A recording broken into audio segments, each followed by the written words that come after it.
When I first moved in to the house over there, the Tuk Tuk drivers were all around all the time, and so I started helping them. And then 3 years ago, when I had my cancer treatment, 6 weeks in Bangkok, and so when I came home, I had no power, and I found out I had to move into this building. And so the guys just all jumped in and they helped me move and they helped take care of me. And so they all became my good friends, and I really felt like I needed to be helping them out. In March of 2020, when things started closing down in Siem Reap, the hotel across the street, the big $130 room hotel, closed down, and these guys had no work. So we thought,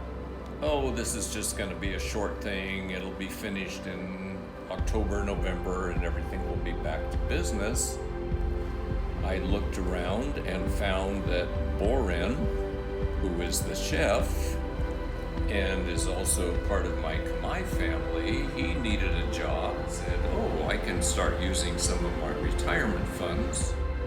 He came in and started cooking, and we started out 2 days a week, and then found that the families needed more than that.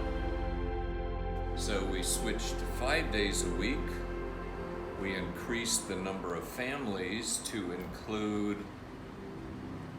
families of tuk-tuks who had worked here but no longer worked here. He cooks 2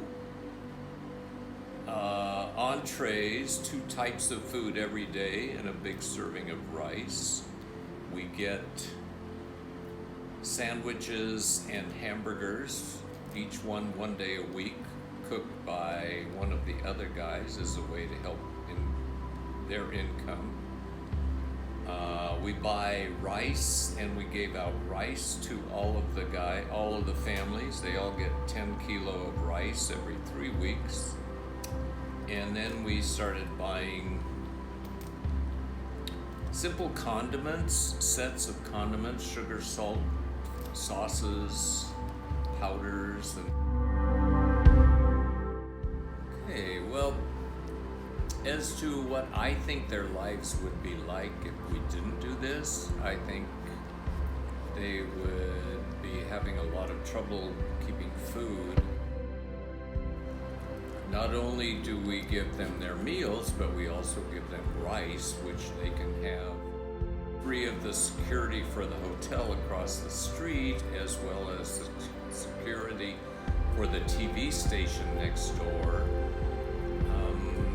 Those people, basically, their salaries dropped, they did not get a food supplement and so forth, so we're providing a meal for those people every day, which they normally would not have. And I think the biggest benefit to this is that these families are being fed as time goes by, and hopefully we will make it through the gap between the time when COVID has taken jobs away from people up until the time that COVID is gone and tourists come back and we can give jobs back to people. គាត់ចំណាំពីខែប្រហែលជា6ខែដែរខ្ញុំមានអារម្មណ៍សប្បាយរីករាយពីព្រោះនៅក្នុងកលៈទេសៈនេះគឺចាត់ទុកថាខ្ញុំសំណាងដែលបានជួបតាហើយក៏ជួបមិត្តភក្តិល្អដែលគាត់ជួយនាំមកបានជាកម្មវិធីអាហារឬក៏ជាការផ្គត់ផ្គង់ផ្សេងៗព្រោះខណៈនេះគឺខ្ញុំគឺបាត់ដៃទទេគឺគ្មានបានរកអីចូលផ្ទះសូម្បីតែមួយសេនខ្ញុំបានការផ្គត់ផ្គង់នេះគឺជាចំណែកមួយយ៉ាងធំក្នុងការផ្គត់ផ្គង់ជីវភាពក្រុមគ្រួសារតាំងពីការថែទាំសុខភាពជាដើមការផ្ដល់ជាថ្នាំក៏ដូចជាលុយឧបត្ថម្ភផ្សេងៗ It's 20 months now since the pandemic. In Cambodia, we have nearly 1 million workers working in tourism industry. Siem Reap itself is a big tourist city in Cambodia. It has over 600 hotels, hundreds of tour companies, hundreds of restaurants, and hundreds more of tourism establishments, but now all shut down. Over 6,000 tour guides in town. I think there are several thousand Tuk Tuk drivers who servicing the tourists before. This pandemic is a real financial crisis. It can lead to a life depression and life catastrophic. For the poor and middle class families, I think they're not concerned too much about the COVID, but what they're concerned more is survive, how they're gonna survive, what they're gonna feed their family or kids for next days. ខ្ញុំឈ្មោះរីដាខ្ញុំជាមេគទេសភាសាអង់គ្លេសហើយខ្ញុំធ្វើការជាមេគទេសនេះរយៈពេល14ឆ្នាំគ្រួសាររបស់ខ្ញុំគាត់ធ្វើការក្រុមហ៊ុនទេសចរមួយហើយខ្ញុំមានបន្ទុកកូន2នាក់តូចរយៈពេល2ឆ្នាំហើយយើងក៏គ្មានចំណូលអីបន្តិចបន្តួចពីវិស័យទេសចរទៀតយើងមានបងប្អូនជួយ support បន្តិចបន្តួចហើយយើងធ្វើការងារកពិកពបន្តិចតូចដើម្បីបានការគ្រប់គ្រងក្នុងគ្រួសារអញ្ចឹងណាក្រុមហ៊ុនរបស់ខ្ញុំគឺជា agency ដែលលក់សម្បត្តិយន្តហោះតែអញ្ចឹងអាជីវកម្មហ្នឹងគឺតាំងពីដើមខែ2 2020រហូតដល់ឡៅមកគឺខ្ញុំគ្មានចំណូលសំបីតែមួយកាក់មួយសេនគឺគ្មានមកអញ្ចឹងអាជីវកម្មប្រភេទហ្នឹងគឺស្លាប់ទាំងស្រុងហ្នឹងហើយយើងមានលុយសល់ខ្លះតែវាមិនច្រើនព្រោះអាជីវកម្មខ្ញុំទៅនឹង start up ដែរអញ្ចឹងយើងលុយដែលសន្សំសល់គឺវាតិចតួចបំផុតអញ្ចឹងតាំងពីឆ្នាំ2000យើងបានអស់ហើយក៏បានលក់របស់របរជិតអស់ដែរហើយប៉ុន្តែអ្វីដែលសំណាងគឺពុកម្ដាយយើងជាកសិករតែអញ្ចឹងទៅយើងនៅតែមានអង្គដាំបាយញ៉ាំ